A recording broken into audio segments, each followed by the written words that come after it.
Boom, what's up everybody? My name is Kim and today we're going to be taking a quick look at how you can set up and use aliases with your zsh-shell.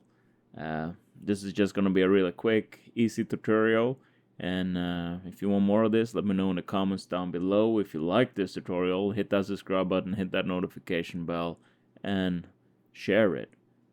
We'll just get straight to it.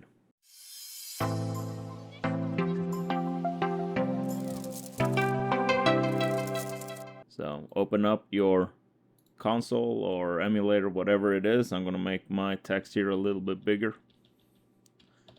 So if you type in ls-la, you can see here that at the bottom we have something called .cshrc, and I'm using here, and if you install KDE, you will also be using zsh-shell.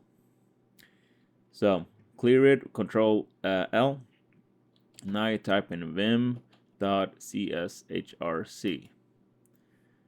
and you're not gonna see this. You will just see this unless you put anything else in here.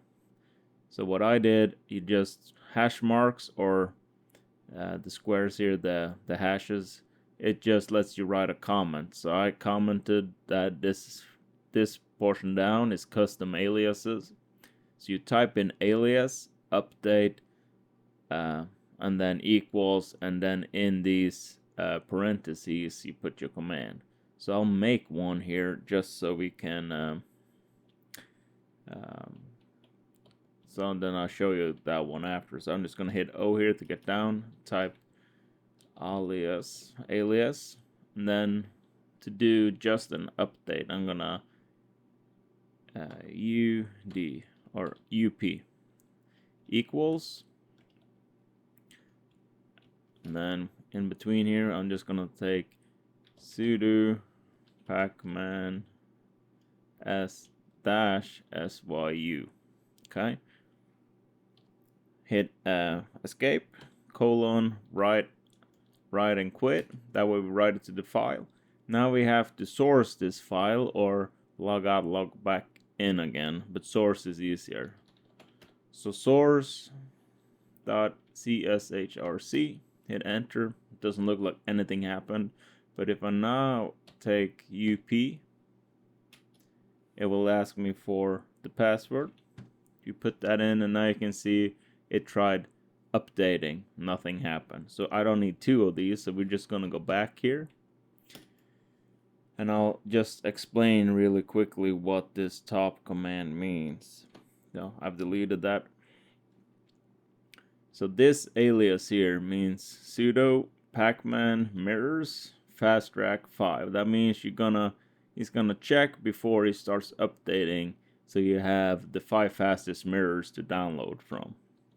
Then he's gonna run the pacman update everything, force update here, and then I'll put at the end here sudo pamac update, just to have the Holy Trinity here, so we get the AURs updated as well.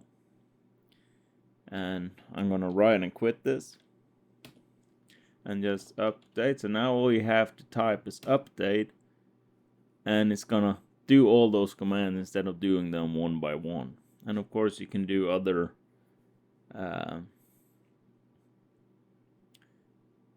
commands in here. It's just basically what you fancy. This is just a quick, easy way for me to show you the power of aliases. You can see it run through it. There's nothing to update right now, but if there was, it would be updating and installing it. So we can do here, hit O, alias, see it turns yellow, and then if you wanted just V for Vim, I think this will work. Vim, like that. Now I can hit and write it out. I didn't see my, there we go. So if I just hit V, nothing's gonna happen. But if I source it and then just hit V, now it opened up Vim. I don't want that, so I'm gonna quit out of this and then just go back here to Vim and delete this, but you get the point. Okay, that's it. If you like this tutorial, please hit that subscribe button, hit that notification bell, and share the video. It helps me out and lets me know that this is the type of content you want to see. I'm going to start getting back into photo tutorials as well now, but I have to go back to Windows for it because no matter how hard I tried, I cannot get used to GIMP. So I'm going back to Windows and Affinity Photo. I'll see you all next time.